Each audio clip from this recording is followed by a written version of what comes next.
fi akka inni baraaramuu fi yaalii mataa kootii taasiseera.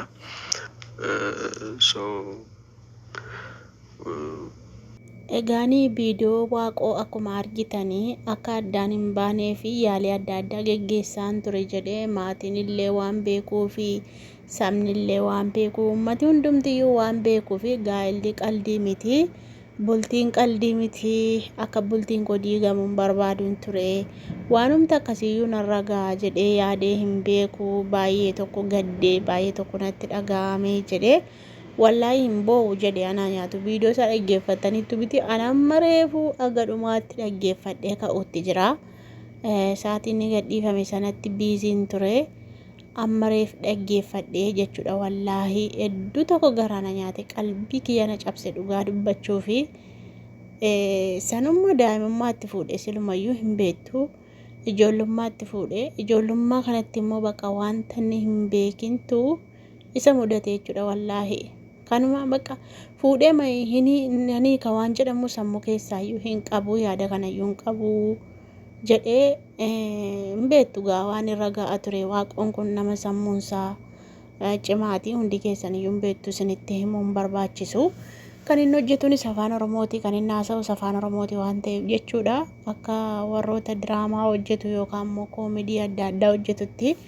Isadhaan nuti kan nuti beeknu kan nuti qabnullee bakki inni jiru hin bareeda akkuma isin beektanii amma immoo baay'ee tokko gaddee jira dhugaa dubbachuuf baay'ee tokko gaddee baay'ee tokko bakka bultiinsaa diigamuu fi manni isaa diigamuu hin barbaanne ture garuu gaa mucayyoon sanas kanas hin jedhu maatiin na komachuu danda'u namnillee uummanillee na komachuu danda'a waan ta'eef bakka kan irratti adda baane. Kana sana jedhee hinimu jedhee hundaafiyyuu kan isheen ittiin adda baate yookaan hiyyummaadhuma warroonni amma uummataaf hojjetan kun beektanii dhugaa warroonni uummataaf hojjetan kun qabeenya hin qaban yeroo baay'ee hin beektu dhugaa makiinaa maalii qabaa ammanni waaqon makiinaa dhuunfaasa qabaa hin qabu jechuudha dhugaa rabbi amma kuuwwanii dhiisanii keessaa deebi'an hin beektu warroota akka funyeefaa warroota akka didaafaa ijoollee baay'een diraamaa afaan Oromoo hiree keessa turanii hojii dhuunfaatti deebi'anii mana nyaataa nagada kanatti deebi'anii jechuudha maaliif namni uummataaf hojjetu makiinaa uummataa isaa ittiin konkolaachifatu iyyuu hin qabu jechuudha ittiin hojjetullee deddeemee viidiyoo adda addaa waraabuu hin qabu jechuudha kanatti ijoolleen keenya gara dudduubaa deebitii Oromoon waliin jajjabeessu Oromoon waliif hin daawwatu Oromoon wal xiqqeessu malee wal guddisuu hin beeku jechuudha sababa kanatti ijoolleen keenya iyyummaan itti taphatti jechuudha dhugaa rabbii amma kan mucaan kun diddeef sababuma iyyummaati yookaan maaf hojii kana hojjettaa hojii kana dhiisiidha inni ammanni kan inni dubbate ani hojii uummataa yerootiin maatii kiyya du'ee abbaan kiyya du'ee jedhe maalirratti gargar baatanii jennaanitu namtichi interview godhe suni maalirratti gargar baatanii jennaani maatiin nu dhaggeeffatu maatiinis dubbii kana keessa jiraachuu danda'u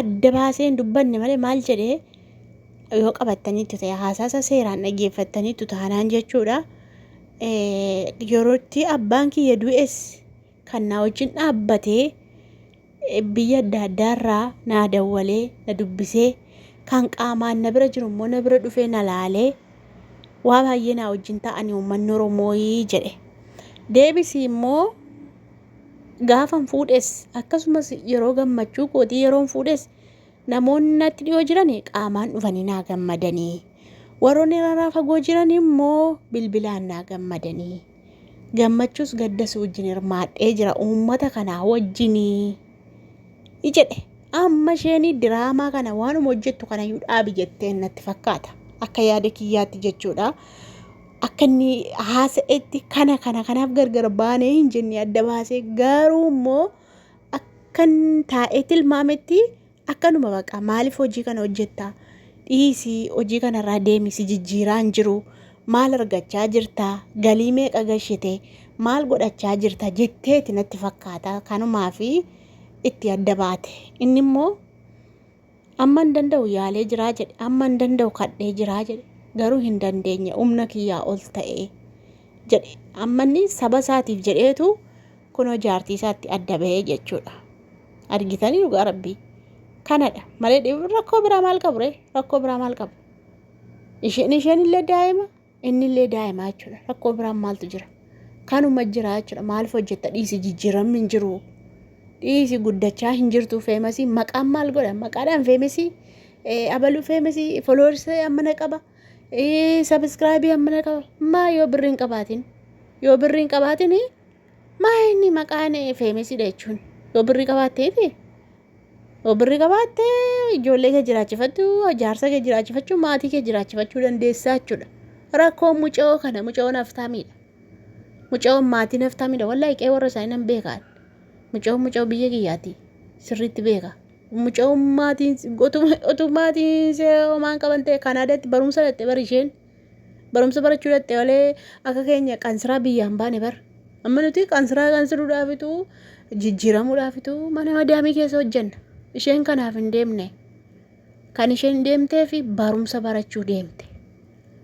Yoona eebbifamte gaa.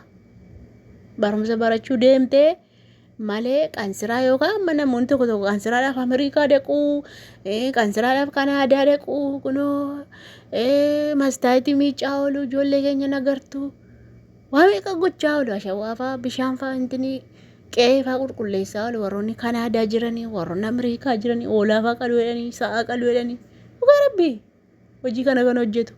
Isheen kanaaf biyyaan baane maatiin qabeenya qabu Kanaadaatti barsiisanii jechuudha.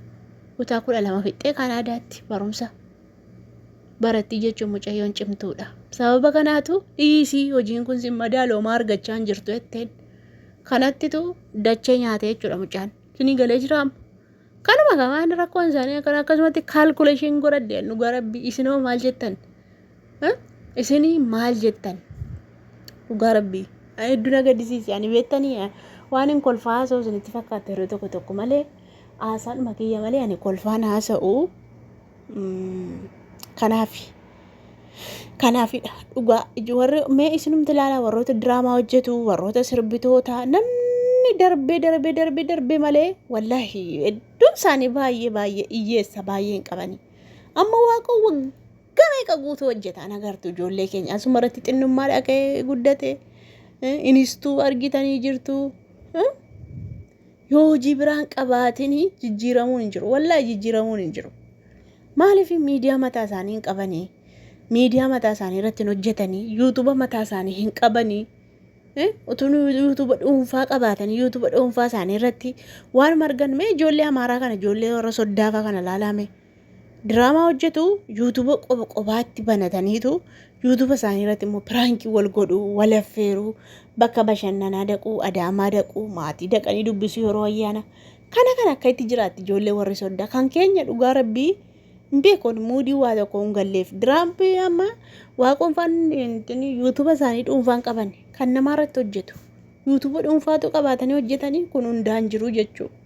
Dhugaa rabbii sabuma hiyyummaatiif dhiiftere maaf dhiiftere mucaan kun? Mucaan quuftuudha maaliif dhiifteettu isin maal yaaddan? Dhugaa rabbii akka inni haasa'utti argitanii jirtu. Ani saba koof jiraadha. Saba kiyya na bira dhaabbatee gaddaaf gammachuu koo hirmaatee jedhe bar.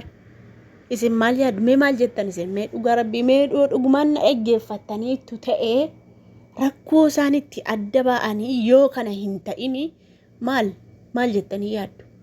Beektanii hin fiigaa, hin kaata, hin hojjeta, haara galfiin qabu.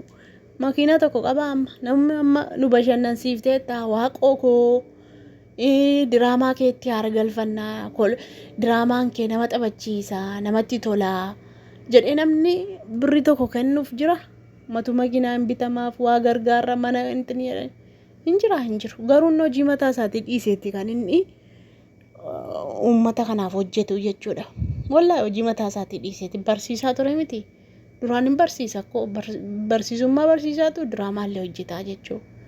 Akka nama tokko abbaan isaa illee barsiifate haati isaa illee barsiifatte.